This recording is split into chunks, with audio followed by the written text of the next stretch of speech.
Hey everyone, it's Rob B here with Rob D, and you, of course, are listening to the Property Podcast. And it's market update time. It's such a popular episode, but this week, I think it's going to be really popular because there's so many big numbers to report. Like, honestly, I think this episode is the episode with the biggest numbers across the board we've ever reported on. So it's a must listen.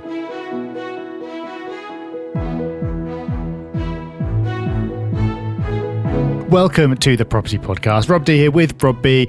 We spend our weeks advising a multi-million pound property fund, which you can find out more about at portfolio.co.uk. And over the years, we've put together thousands of transactions. And this is the show where we bring you all the knowledge that we've gained along the way for free. And as a consequence of being in the market every single day, we get to see a lot of what's going on and we get to stay on top of the news. But even so, there are some stories and some figures that we'll be covering in this episode that shocked us when we read them because we just weren't aware. And if we're not, then chances are you won't be either. So do make sure you stick around for everything that we're going to cover. And if you make it all the way to the end in Hub Extra, we've got a couple of great tips for you to help you use your mobile devices more effectively. Rob, if running portfolio wasn't enough, the excitement that brings. Of course, another level of the excitement is that we get to make acquisitions. And acquisitions are always exciting, no matter how big or small. But, you know, not all acquisitions are created equal when it comes to excitement levels. And we've talked previously about Deansgate and the penthouse there. And you know what? That is spectacular. And some would argue it's hard to beat. But for us, what we've just done is a real milestone. It's so exciting. Go on, you do it. I'll give you the honours. What have we done? And why are we kind of, as you can probably tell from the tone in our voices, a little blown away by this one? This is just the scale of it. So we have exchanged on a deal worth nearly £33 million. Which is not just one extremely fancy flat. It's in fact 209 units. It's an entire block in Derby, which of course is one of our hotspots for the year. So in terms of location, we couldn't be happier. But in terms of scale, it is nothing like anything we've done before. It's just incredible. It really is. And whether you're using Portfolio or not, this is just amazing because we can bring you our experiences of this acquisition, which we will do in a future episode, because there's so much to talk about here. There's the co-working spaces, the concierge, all the thought and thinking that needs to go behind running of that. Of course, the acquisition itself, you know, the fact it's in Derby, which is brilliant. You know, we love Derby. There's so much to talk about here. So there's so much experience to share. So I think congratulations is in order, Rob. We might celebrate with an extra strong coffee from Costa or something like that.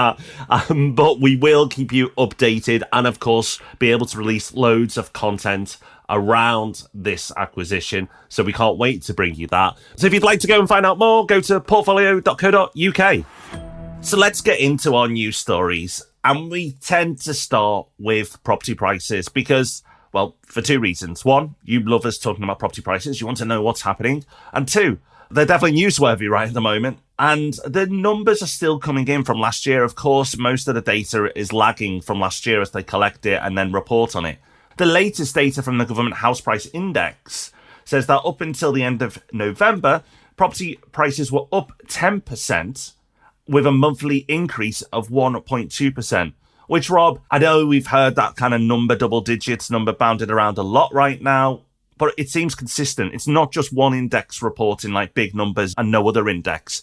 All the indexes are coming in at these big punchy numbers, which tells us these are numbers we can believe in and that most regions are benefiting right now. Yes, and the number that really struck me from this was the average UK property price, because obviously the average UK property price changes all the time, but I kind of had it anchored in my head as sort of like being sort of like around 200-ish. But the average UK property price has now exceeded £270,000.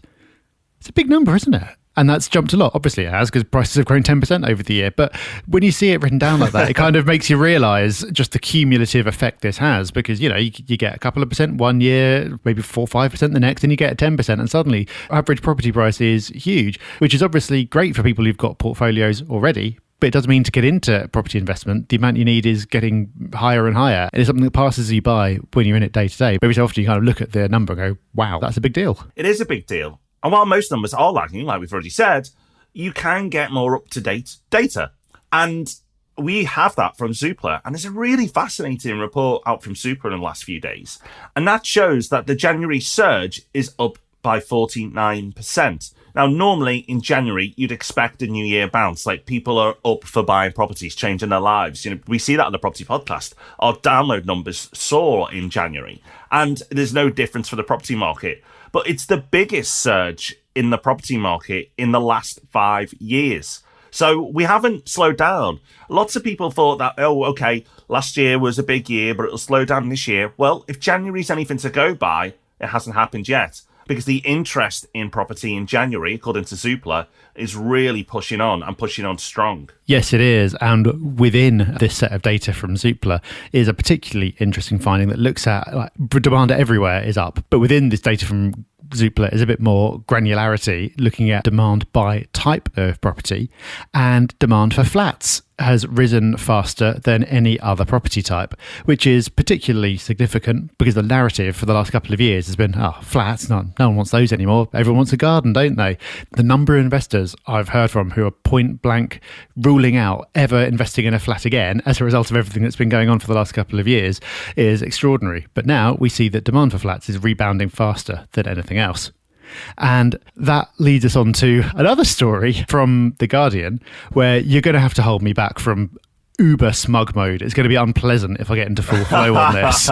No one will want to hear what I have to say. But the headline is "Fears of Pandemic Exodus from England's Cities Prove Unfounded." I'm going to stop. And yet the sub-headline says exclusive. Figures show COVID has not deterred people from moving to Manchester and other city centres. Rob, you are well within your rights to be smug, because being bold on city centres, which you were during the height of the pandemic, really put you out on your own.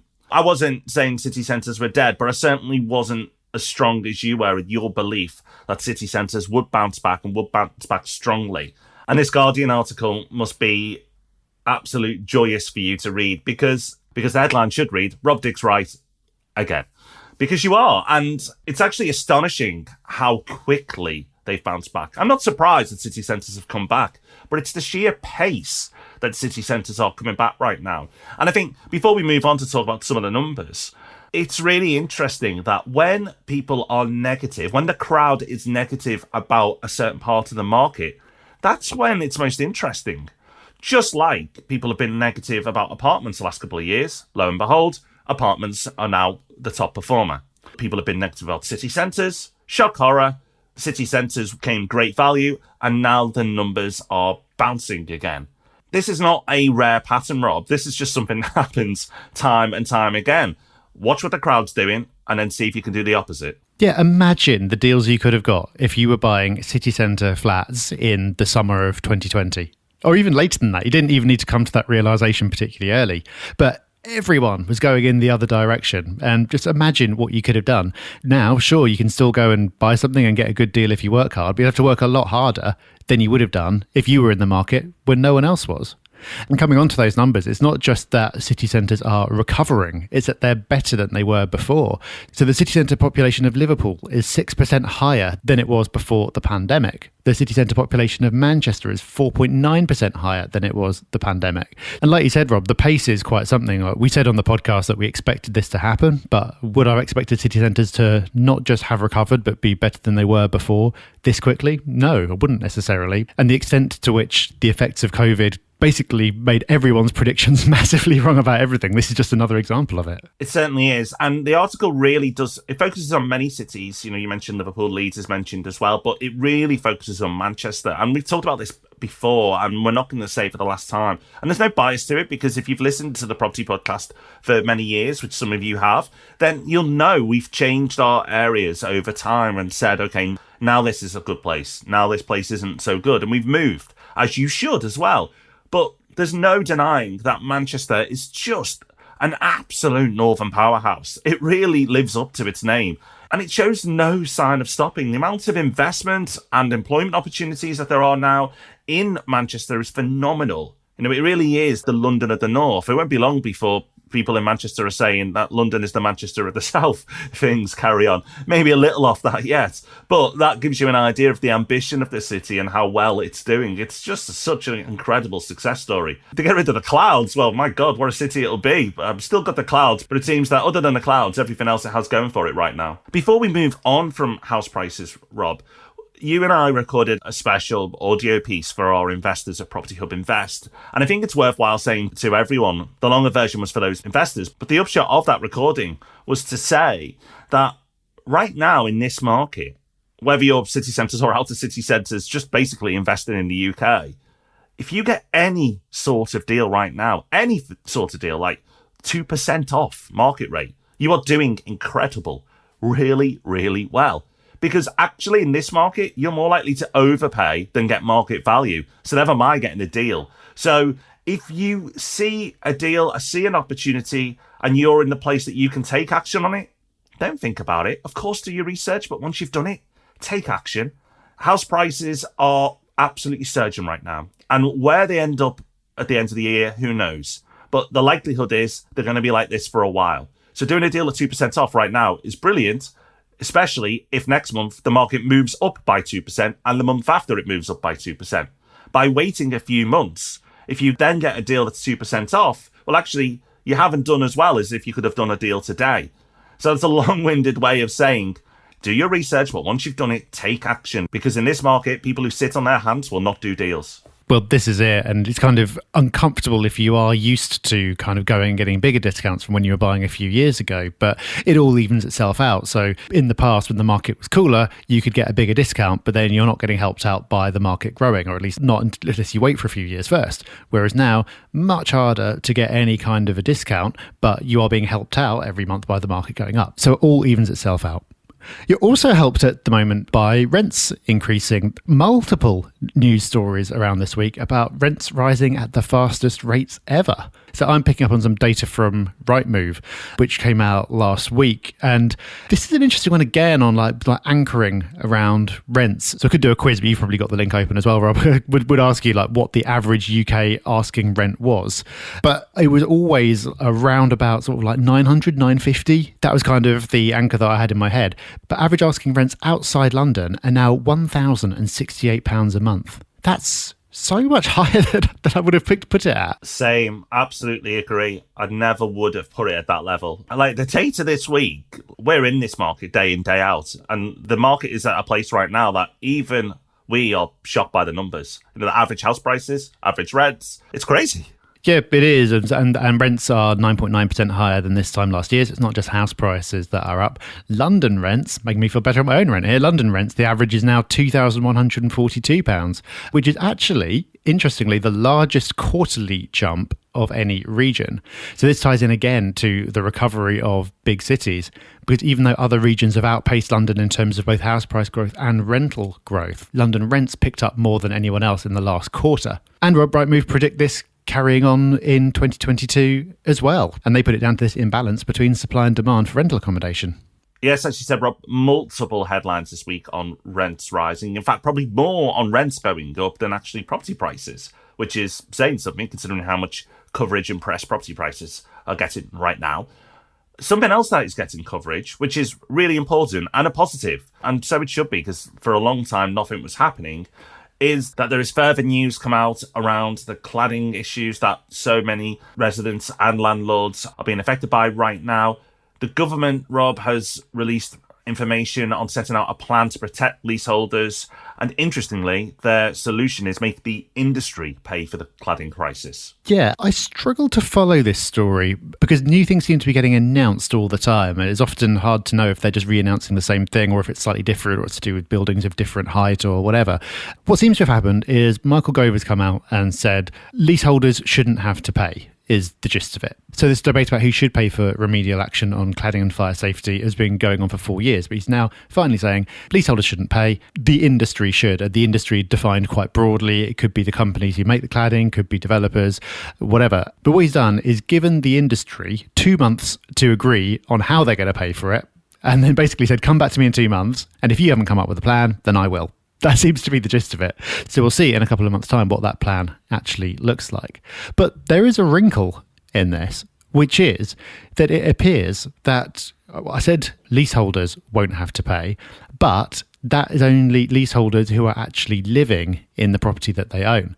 Landlords appear to be excluded from this support, whether it's coming from industry or government or wherever it's coming from. They seem to be excluding landlords which is interesting. And it throws up all kinds of questions about how practically they would do that and force landlords to pay when no one else is paying. So whether they will end up going back on that, I don't know. This could just be a bit of kind of politics of not wanting to be seen for landlords to be getting something for nothing, because landlords are not the most popular.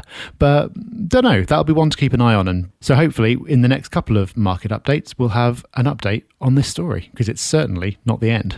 Moving on to mortgage news now. I've really been spoiled this month on news. There's so much to go at, but we've picked out a couple of stories. And the first one is on holiday lets. And possibly not surprising, bearing in mind recent trend and recent travel habits, that there are now more than 230 types of deals available in the holiday lets sector. And that number, 230, is treble of what it was in August 2020, and a rise of 25% since September. So if you think the property market's surging, the holiday let mortgage market is absolutely surging. That's probably the biggest numbers we've heard today. And as I've already alluded to, it's not hard to understand why. More people are residing in the UK now when choosing their holidays. I've been lucky enough to be abroad a few times in the last 12 months. It's hard work. It's a lot of form filling, probably more form filling than getting a mortgage at the moment, which is saying something.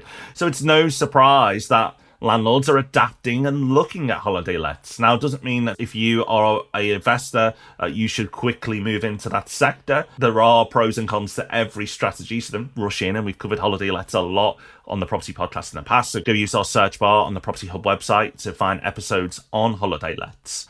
But this is great news that the mortgage market is adapting, that more products are coming out, and more products equals more competition equals better deals for investors. So a win.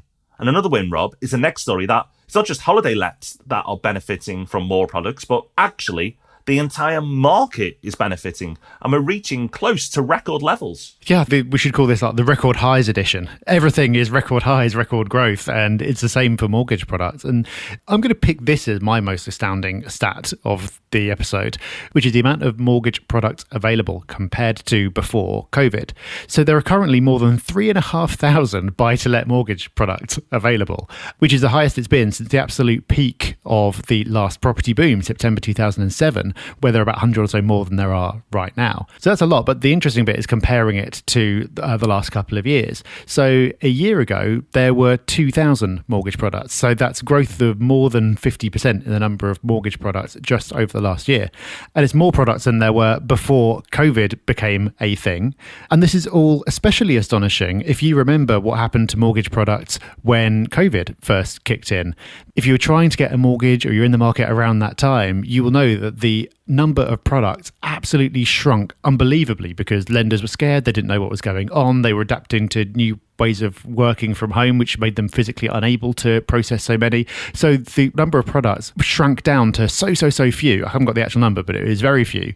And now the number of products is back to above where it was before COVID even came onto the scene. So much like you said with holiday lets, Rob, this is great news because more products, more choice, better terms, better rates, more competition, all the rest of it. So if you're in the market at the moment, you might be struggling to get anything by way of a discount, but you should at least be able to get a competitive mortgage. You should, and this links back to something I've harped on about for many years now, which is as interest rates rise, which they're going to, it's inevitable, they're rising because the market is surging. But because the market is surging, mortgage lenders want a piece of that pie and more products come out.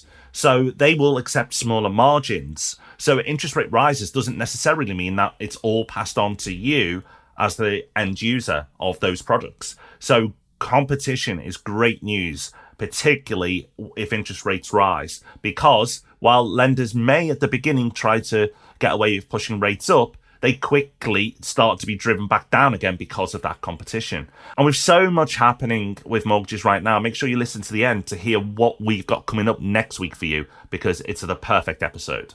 On to some leasehold news now. And judging by the headline, at least, it's great news because the headline reads, "Restrictions on ground rent for new leases set to become law." And this is the Leasehold Reform Bill, which looks to restrict ground rents on newly created long residential leases to one peppercorn per year, which is basically a nominal payment per year. And it's passed, and it's going through its third reading now of the House of Commons. So it looks like it's on its way now to becoming law, which is great news for future purchases, at least anyway. It is, and the question now is, well, when is this going to be extended to existing leases? Because that was meant to be part of this overall package of reform. And they tried to have an amendment to sneak it into the current piece of legislation, but that didn't happen. So the timeline around applying it to existing leases is still unknown. And that does leave people in a tricky position. I've had lots of messages from people saying, coming up to time when I need to extend my lease, should I do it because the ground rent component might go away and so it might become cheaper anyway? And so it's difficult at the moment to know what to do about that. But hopefully now it looks like this first part is going to pass. Then I'll move on to the second and we'll get more clarity over that shortly. I obviously know, Rob, that most developers at the moment are offering longer leases than they were a few years ago, and at more restricted ground rents than they were a few years ago as well. And part of that is because mortgageability, and mortgage lenders have actually said, no, you can't get away with silly ground rents anymore. So it's forced them into that. But what it seems to also be doing is driving them towards offering longer leases as well. So 5 years ago, it was very typical just to see 125 years on a lease. Now, more and more, I'm seeing 250, 500, 999 years, much more than I'm seeing 125. It's almost like they're adapting ahead of any future restrictions coming in. And they're making ground rents on developments coming to market right now, at least, quite attractive, which is good. It's just the historic ones, the ones that have already been done, that weren't as good way back when. It's what happens with them that's going to be really interesting. Yeah, that's right. I completely agree from what I've seen as well. I think that the law has all kind of already had its effect, even though it isn't law yet, because developers have been aware for a few years now that this gravy train is coming to an end and they're not going to be able to. So they've sort of proactively made some of those changes anyway. But hopefully momentum is not going to die out there and we will have more news on the historical aspect of this in the near future. So, Rob, you've sneaked one in for our Welsh listeners, or people involved in the Welsh market at least anyway, because you've introduced what looks like a riveting read, which we've talked about in a previous podcast. So you've obviously very excited about this one, which is the Renting Homes Act for Wales, starting July 2022. Now, please forgive my tone when talking about this. It's not what the act is doing, it's just how it's laid out and how it looks. It's like they paid someone to make it look and read as boring as possible. Yeah, but it's something that we should pay attention to because it's important. Look, when we talked about this last time, we pointed out that they're changing the word tenant because they didn't like the word tenant, and they're changing it instead to contract holder, which is like the worst thing they possibly could come up with. So while I talk about what this act actually is for 30 seconds, you can come up with a better name for contract holder. That's your challenge. But what's actually happening here is relevant because when this kicks in, it means that it's a huge change for how properties are rented in Wales. It's basically like doing away with short hold tenancies, doing away with Section 8, Section 21 evictions, all of that, and they're coming up with a completely different framework. The main thing that it means is that the minimum tenancy term is effectively going to be a year because you can't serve any notice for the first 6 months. And then when you do serve notice, not just for the first year, but at any point, you need to give 6 months notice if it's a no-fault eviction. And I think this is really interesting because one of my unpopular opinions in property is that the 2-month notice period for no-fault Section 21 evictions is too short. Obviously, the flip side of that is people use this because trying to use the other grounds as too challenging. So it's a difficult area, but I do think that 2 months is not enough. Going to 6 months is a big shift, which is really, really good news for tenants, potentially very challenging news for landlords if they have been using this as a means of getting back possession, even if the tenant is in arrears or something like that. So what's going to be interesting is to see what the new grounds for eviction look like, what the process around that looks like. Like, is it really going to be much harder for landlords to regain possession or is it not? We will see. But the reason that this is not just of interest in Wales is that, as you'll be aware if you've been listening for a while, there has been talk about leasehold reform in England, which has been kind of delayed by COVID, but it's apparently going to get going soon. It would not surprise me if they will use some of this same framework in England, or at the very least we'll be keeping an eye on seeing how things go in Wales so they can learn from it about what they're going to bring in England. So at the moment, if you're renting a property in Wales, this is going to become very interesting to you in July. But for everyone else as well, this is worth keeping an eye on because something similar may be coming your way in the future. So, Rob, have you come up with something better than contract holder while I've been waffling on? No, I haven't. I do love the way that the build-to-rent sector talks about residents. And I think that works well because of the service levels that build-to-rent offers. If you've got a standard 2 up, 2 down, and you don't do anything particularly special for your residents, then calling them a resident might work, might not, but maybe a play on that, a resident contract holder or something like that. I don't know. It needs work, though. Obviously, the name tenant has been around for hundreds of years, and it feels very dated. So a prize, well, signed Rob D book for somebody who comes up with the best name. Let us know. Reach out. Finally, this news story may sound like the most boring story we've got out the lot, with some exciting news from this month's news update. But actually, it's probably the most practical because it's a tip. Well, you can take a tip out of it anyway. And the headline reads, call for action ahead of new carbon monoxide alarm laws. I know, not that sexy. For landlord today. And in short, this is going to come into law. It's going to happen. All rental properties will need a carbon monoxide alarm fitted. And how many and where, all the details will follow. But what is being recommended in this news story by the United Kingdom Association of Letting Agents is that landlords get ahead of it and start installing them now. They don't cost a lot of money. And if you haven't installed them yet, and then you start to install them now ahead of any laws being introduced, well, then you get 2 benefits. One, it shows that you care about your tenants or your residents, and hopefully you do, or you should. And then you get some good brownie points from whoever lives in your property. But also, there may be a shortage supply. So if reason 1 isn't motivating you enough, reason 2 is that when it becomes law, loads of people are going to buy them, what's left will go up in price, and you may then be left in a position where you massively have to overpay for what is normally a cheap device, or not being able to find one at all, and then effectively be breaking the law. So, yes, carbon monoxide alarms, not the sexiest, but actually a practical tip there for what seemed our least interesting news story. So go and get your alarms now if you haven't already. Well, we'll leave listeners to debate among themselves which of us has managed to bring along the most tedious news story this month, but there's been a lot of good stuff as well. The year's not got off to a slow start. So much to be aware of, so much happening in the market at the moment. So if you know anyone else in property who would benefit from keeping their finger on the pulse of all this stuff and they don't listen to the property podcast, then set them right. Tell them to come. They can listen through Apple Podcasts, or if they use Spotify, they can just type property podcast in there and we will appear. And of course, we'll be back with another of these updates next month. Now it's time for Hub Extra. It's the part of the show where we want to give you that bit more. What we've done for us just simply isn't enough. We want to enhance your lives that little bit more. So we try and do that with a tip, a resource, a quote, a hack, something that's just going to improve things. And this, of course, is backed up by our weekly newsletter, Hub Extra, which is completely free to all people who signed up to the Property Hub website, which again is completely free. So it's a bit of a no-brainer because we aim to make that email the most useful email you get in your inbox each and every week. So go and check that out. But for now, we've got a great resource, and this actually comes from producer Dan's girlfriend, Laura. So thank you, Laura, because this is a belter. This is really, really good. And we've talked about in recent episodes about clearing out your phone, having a phone audit, because most of us are on our phones quite a lot. But actually, this is for when you use your phone and making it work for you and making it a positive place to be. So, Rob, what is the tip, and will you be doing it? Yeah, this relates to the little folders you can create for apps on the iPhone. I believe you could do something similar on Android as well. So, you know, like when you like drag one app on top of another and it puts them in a little folder for you, and then you can give that folder a name. So, for example, I've got all my like banking apps and things like that grouped together in a folder called Finance. But this tip is about naming those folders something a bit more motivational. So I could rename my Finance folder Getting Rich or something like that. Or if we've got a particular goal, I've also got another folder where I've got like my health tracking apps and things like that. If I had like a weight loss goal, I could rename that folder Losing 5 kilos or whatever it is.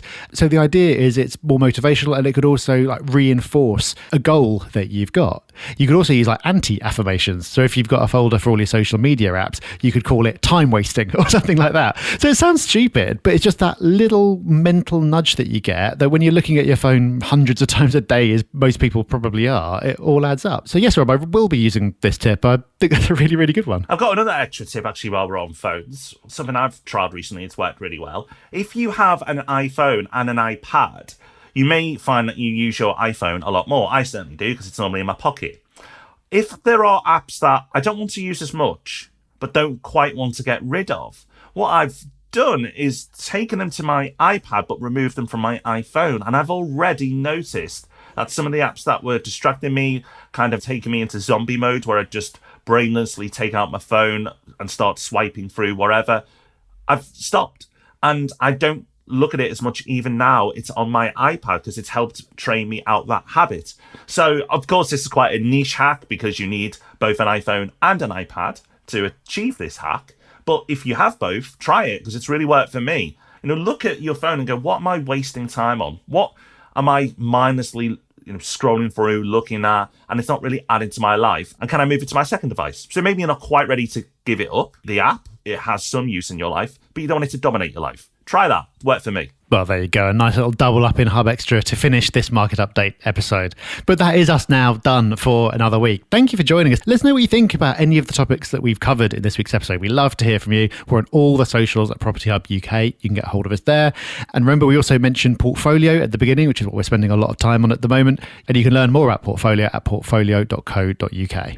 And remember, next week, teased it earlier in the episode, we have a mortgage special episode because so much is happening right now. It's the perfect time to bring in a mortgage expert. So we've got Kelly Rule joining us from Vibe. She's a true expert when it comes to the mortgage market, and we're fortunate enough to have her on the show next week. So make sure you join us for that one if you want to stay up to date with mortgages. And if you're listening to this, you probably do. So we'll see you then. Bye-bye.